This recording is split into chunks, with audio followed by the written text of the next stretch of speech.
They're harsh recommendations that have drawn a harsh response. The man coordinating government services out bush has told the government to pick up its act and get more children attending school.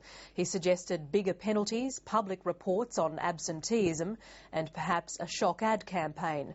But it's had a very mixed response from politicians gearing up for their own electoral test. Another day at the show. The politicians just couldn't bear to stay away. All right, let's see how we go. Now we've got the camera. The perfect prop. It's the perfect chance to meet and greet and to be seen.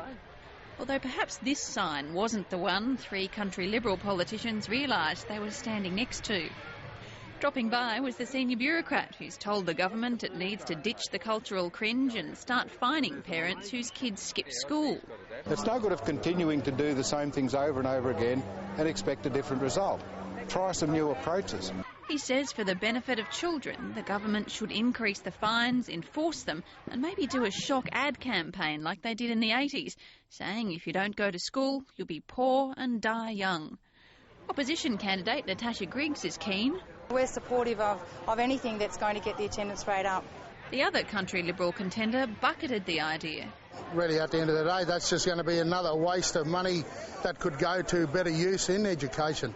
The minister slammed it. Scare campaigns in terms of education will definitely not work. It's not what we're about as a government. And other Labor politicians were a bit unsure. We need to make sure that parents understand the benefits of going to school, not just thinking that it's going to be a fine if they don't. And there are a whole range of factors which determine whether or not kids will do well at school, and I'm very keen to look at his report and we'll consider it. But before anything else, there's a campaign to run. The election is just over a month away. Katrina Bolton, ABC News.